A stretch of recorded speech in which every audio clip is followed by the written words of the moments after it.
안녕하세요. 김태훈의 현명한 투자자 방송 시작하겠습니다. 자, 오늘 시장에서 코스피 지수도 그렇고 이 코스닥도 그렇고 급등을 했습니다. 특히나 외국인 투자자들이 거래소 코스닥 양쪽을 대규모로 순매수를 보이면서 지수를 확실하게 당겨놓는 모습입니다. 특히 기관 투자가도 거래소 쪽을 1조 원 이상 순매수를 했고, 오히려 국내 기관 투자자들이 코스닥을 181억밖에 안 샀다는 게 좀 이상할 정도로 완전히 이 외국인들에 의해서 주도가 된 그런 시장이었습니다. 특히나 외국인 투자가들이 1조 8천억이나 순매수를 보일 때 국내 개인 투자가들이 2조 9천억어치 순매도를 보이면서 외국인 투자가들과 엇갈린 매매 행태를 보였습니다. 코스닥에선 이런 현실이 더 극명하게 드러나는 모습인데요. 외국인 투자자들이 갑자기 머리에 총 맞았다고 우리 증시를 이렇게 갑자기 막 사들일까요? 이유가 있습니다. 자, 어떤 종목을 사들였는지 한번 외국인들이 뭘 사고 뭘 팔았는지 한번 보시죠. 외국인 투자들은 삼성전자와 SK하이닉스, 현대차, 지수 관련 대형주 중에서 그 업종, 1위 업종들을 사들였습니다. 우리나라에서는 삼성전자나 SK하이닉스가 지수 관련 시가총액 1위, 2위 업체고, 하이닉스도 한 4위 정도 하는, 그러니까 현대차도 한 4위 정도 하는 업체로 알려져 있죠. 그러다 보니 이런 그 업종 대표주들이자 또 지수 관련 이 영향력이 큰 그 지수의 움직이는 폭을 키워주는 이런 삼성전자나 SK하이닉스와 현대차를 집중적으로 사들이면서 이들이 뭐 삼성전자 같은 경우는 뭐 1조 원어치를 샀으니까 말 다 했죠. SK하이닉스도 3,900원어치 샀고 현대차도 1,100원어치 정도를 오늘 사들였습니다. 오히려 기아자동차가 외국인들이 가장 많이 판 종목에 이름을 올렸는데 609억 정도 매도를 쳤죠.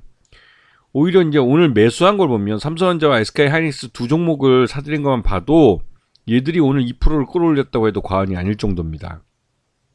거기다가 현대차도 1144억 정도 외국인들이 순매수를 보이면서 지수 상승을 견인해낸 거죠.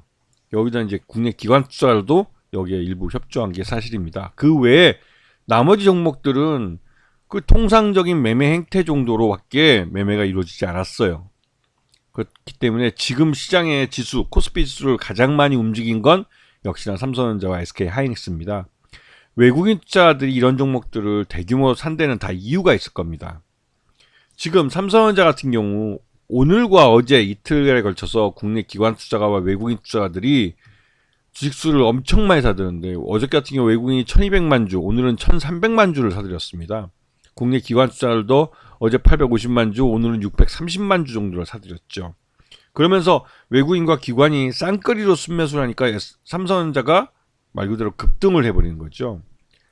그런데 이렇게 된 이유는 이 젠슨 황이라고 이 엔비디아의 CEO가 삼성전자가 만들어낸 12단짜리 HBM3E에 대한 양산 승인을 어프로벌 받아들여 준 거죠. 이렇게 되면 삼성전자가 인공지능 AI 반도체 1위 업체인 이 엔비디아와 거래를 하게 되는 겁니다. 기존에 삼성전자는 수율이 나오지 않아서 HBM에 대해서 늦게 양산에 착수했고 그래서 그 AMD하고 파트너십을 맺었죠. 그 SK하이닉스는 먼저 양산에 성공했고 수율도 잡았기 때문에 이 엔비디아와 거래를 거의 독점으로 하다시피 했습니다. 근데 요번에 그 먼저 SK하이닉스가 승인을 받고 그 다음에 삼성전자가 그 12단짜리를 받으면서 이 8단짜리 그 HBM3E를 양산하는 SK하이닉스가 물량을 이 엔비디아로부터 충분히 받지 못할 수도 있겠다라는 생각이 들어서 어제 그 SK하이닉스는 큰 폭으로 하락을 했고 오늘 그 이 마이크론도 조만간에 HBM3E에 대해서 양산 승인을 받을 거다라는 게 알려지면서 말 그대로 이제 그 엔비디아가 세계 업체 모두를 그 거래하게 된 겁니다. 그래서 HBM3가 그 말 그대로 고가격대 이제 이 그 인공지능 AI 반도체를와 같이 사용되는 그런 메모리 반도체인데 고효율 메모리 반도체죠. 근데 이 그 HBM을 누가 먼저 양산을 하고 또 수율을 잡아서 수익을 낼 수 있느냐, 이게 이제 싸움이었는데 삼성전자가 12단짜리로 치고 나가면서 그동안 8단짜리 양산에 성공해 있는 SK 하이닉스보다 한 발 앞서가게 된 겁니다. 지금까지 그 8단짜리 HBM 그 2까지는 SK 하이닉스가 삼성전자보다는 앞서 있었습니다. 그러다 보니 HBM3에서 삼성전자는 3E를 먼저 12단짜리로 개발하는 걸로 그냥 8단짜리를 건너뛰고 12단짜리로 가버린 거죠. 이거는 이제 삼성전자가 나름대로 생산에 대한 노하우를 갖고 있고 개발 능력이 있기 때문에 가능했던 것이고, 이로써 또다시 삼성전자가 SK 하이닉스를 기술적으로 압도하면서 앞서 나갈 수 있는 계기를 만들게 된 겁니다. 그러면서 이 전 세계 이 메모리 반도체 시장에서 삼성전자가 1위 자리를 다시 탈환할 수 있는 그런 그 기반을 다진 의미가 있죠. 그리고 나서 삼성전자 같은 경우는 어제 오늘 이틀 동안 주가가 굉장히 거의 한 10% 가까이 8% 정도 뛰어오른 모습입니다. 그래서 바로 직전 고점인 79,800원에 바로 턱 밑까지 간 79,300원을 기록하고 있고요.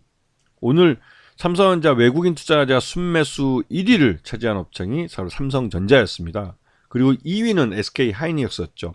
어저께 SK 하이닉스가 5% 이상 급락을 하면서 이 삼성전자가 그 12단짜리 HBM3E에 대해서 양산 테스트를 지금 진행하고 있다는 걸 젠슨 황이 그 공개석장에서 말을 해버렸습니다. 그러면서 8단짜리 SK 하이닉스 제품보다는 삼성전자가 더 많은 수주를 받아갈 것이다 라는 말이 퍼지면서 SK 하이닉스는 팔자가 나오고 또 그 삼성전자는 대규모 사자가 나오면서 둘의 그 위치가 바뀌어버리게 됐죠. 그리고 오늘은 그 SK 하이닉스에 대해서 외국인 투자자들이 또 이제 순매수를 보이면서 지수를 주가를 다시 끌어올리는데 성공하는 모습입니다. SK 하이닉스도 이 엔비디아의 물량을 일부 삼성전자에 빼앗기더라도 지금 현재 양산 수율을 잡고 있는 것은 SK 하이닉스이기 때문에 그나마 이제 수익성이 개선될 수 있다라는 의미에서 지금 순매수가 들어온 걸 수도 있고요. 그리고 세 번째로 현대차에 대해서도 외국인 투자자들이 순매수를 보였습니다. 이 현대차 같은 경우도 지금 지난번 정부에서 이런 그 기업 밸류업 프로그램에 대해서 말이 나왔을 때 주가 급등해서 그 이후로 지금 현재가 24만 원대에서 지금 횡보하고 있는 모습인데요. 그 현대차도 지금 그 전 세계적으로 전기차가 주춤하고 있지만 지금 미국 조지아주 전기차 공장을 올해 10월 달에 조기에 가동을 하는 걸로 목표를 세우고 움직이고 있고 실제로 그게 가능할 걸로 생각되고 있습니다. 지금 상반기 중에 대부분의 그 양산 라인을 다 자리 잡고 그 3개월 정도, 그러니까 10월 달까지 3개월 정도 이 테스트 배드를 한번 돌려보고 10월 달부터는 본격 양산을 한다는 계획입니다. 그렇게 되면 미국에서 미국 정부의 보조금을 받으면서 전기차를 수출할 수 있기 때문에 그 현대차로서는 다시 한번 미국 전기차 시장 잃어버린 점유율을 만회할 수 있는 좋은 기회가 되고 있는 거죠. 또 여기에 맞춰서 그 테슬라가 모델 Y에 대한 가격을 일부 올리기 시작하면서 전기차 시장이 가격 인하의 늪에서 좀 빠져나오는 그런 모습을 보이고 있습니다. 현대차도 오늘 외국인 투자가들이 순매수 3위를 보였죠.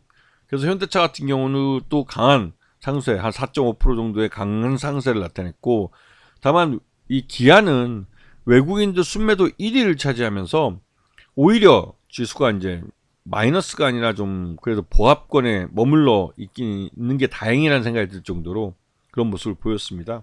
그 외국인 순매도 1위 기업이 이제 기아가 됐기 때문에 이런 현상이 나타난 건데, 오히려 주가가 마이너스가 안 나온 게 이상하다는 생각이 들 정도로 좀 약세를 나타냈죠. 지금 코스피 지수를 보게 되면 외국인 투자자들이 또 기관 투자자들이 1조 원 넘게 순매수를 하면서 쌍끌이로 지수 관련 대형주와 업종 대표주를 사들이면서 주가가 그 말 그대로 갭상승을 해버렸습니다. 그리고 증시에는 그런 말이 있죠. 갭상승한 그 갭을 메꾸기 위해서 지수는 반드시 다시 내려온다 라는 말이 있듯이, 지금 이 지수를 이렇게 급등시켜버린 건 외국인과 기관 투자자들의 삼성전자와 SK 하이닉스에 대한 집중적인 순매수의 그 이유가 있습니다. 이 말뜻은 시장 전체가 그렇게 뜨는 게 아니라 특정 종목이 지수에 대해서 비중이 큰 삼성전자와 SK하이닉스가 주가가 떠오르면서 지수만 그러니까 점프업을 했다는 생각이 들죠. 그러면 이렇게 해서 끌어올려진 그 지수는 그렇게 오래 버티지 못합니다. 왜냐면 물론 삼성전자나 SK하이닉스 모두 작년 실적이 굉장히 나빴고 올해 실적은 그나마 좀 개선이 될 거다라는 말이 나오지만 지금 삼성전자도 오늘 이제 배당 주총을 끝나고 이제 배당을 이제 곧 줄 거고 그래서 4월 총선까지는 배당금이 지급이 될 겁니다. 그렇게 되면 지난번에 말씀드렸듯이 짧은 유동성 장세가 만들어지고 그렇게 유동성 장세가 만들어져야 외국인 투자가들도 비싼 가격의 주식을 팔고 빠져나갈 수가 있습니다. 우리가 공매도를 치기 전에 일부러 그 종목을 주가를 가장 높은 자리로 끌어올린 다음에 공매도를 친다고 하는 것처럼 외국인 투자자들은 우리 시장에서 발을 빼기 위해서 그 전에 먼저 우리 기업들이 주는 배당금 이걸 이용한 유동성 장세를 만들어서 거기서 그들이 대규모 순매도를 고가에 하고 발을 빼려고 하는 작전을 쓰는 것 같습니다. 다시 한번 말씀드리지만 우리나라는 그 경기 침체에 빠져들고 있고 저 현해탄 넘어 일본은 경기가 회복되고 있기 때문에 앵화 자산과 원화로 된 자산을 봤을 때 외국인 투자가들이 볼 때는 원화 자산보다는 엔화 자산을 갖고 있는 게 훨씬 더 안전할 수가 있습니다.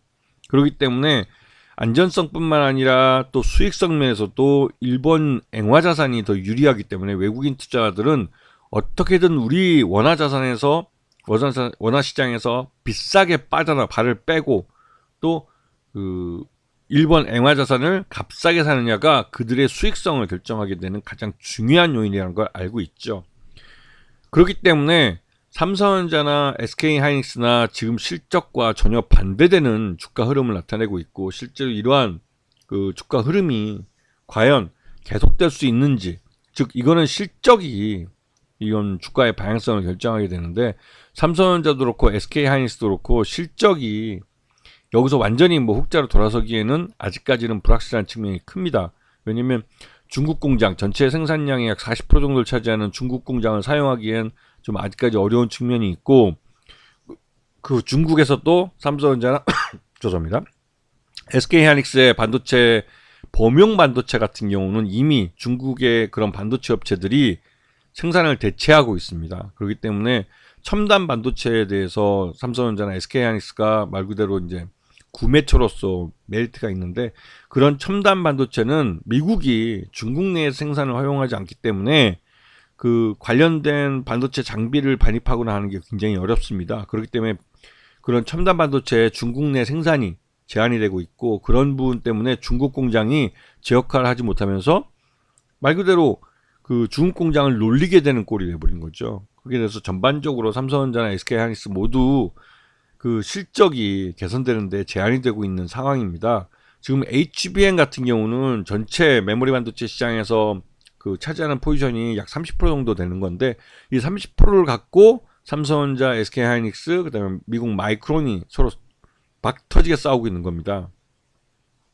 근데 이것도 삼성전자나 SK하이닉스 또 미국 마이크론이 각자가 갖고 있는 메모리 반도체 시장에 이런 시장 점유율에 따라서 나눠 먹을 수 있기 때문에 이게 삼성전자나 SK하이닉스 양쪽의 수익성을 돌려놓는 데는 한계가 있다는 생각이 들죠. 네. 그렇기 때문에 지금 외국인 투자가들이 대규모로 순매수를 보이면서 삼성전자나 SK를 끌어당겨서 지수를 끌어올리는 것은 그들이 조만간에 이런 그 기업들이 주는 배당금으로 누릴 수 있는 이 유동성 장세 속에 최대한 비싸게 우리 원화 자산들을 팔아치우기 위한 하나의 유인구를 던진 게 아닐까라는 의구심이 듭니다. 그렇기 때문에 조심할 필요가 있는 거죠. 기본적으로 우리 한국 경제는 지금 경기 침체로 빠져들고 있고 총선이 지난 이후에 건설사들 중심으로 해서 이 대규모 연쇄 부도가 발생할 가능성이 높다는 게 지금 일반적으로 알려져 있는 사실입니다. 부동산 PF에 대해서 윤석열 정부는 그 막을 능력도 안 되고 그래서 한국은행이 조기에 금리 인하에 나서겠다는 의미를 그 뉘앙스를 시장에 말을 해주면서 계속 그 금리는 동결하고 있는 상황이죠. 그래서 우리나라는 지금 인플레이션이 이슈가 되고 지금 그래서 사과 하나에 1만 원에 뭐 파 한 단에 895원인가요? 800 얼마죠? 하여튼 그런 바보 같은 소리가 나오는 겁니다. 그 인플레이션은 한국은행이 오랫동안 금리를 동결해 오면서 발생한 문제입니다. 이게 이제 거시경제 같은 경우는 이제 그 말 그대로 경제학 원론에 다 나오는 얘기들이긴 한데 지금 우리나라는 이에 대한 설명이 좀 부족한 부분이 있죠.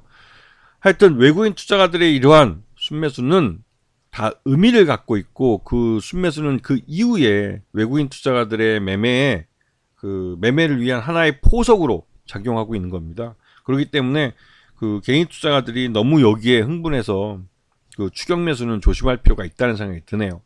아시겠죠? 자, 오늘 강의는 여기서 끝내겠습니다. 감사합니다.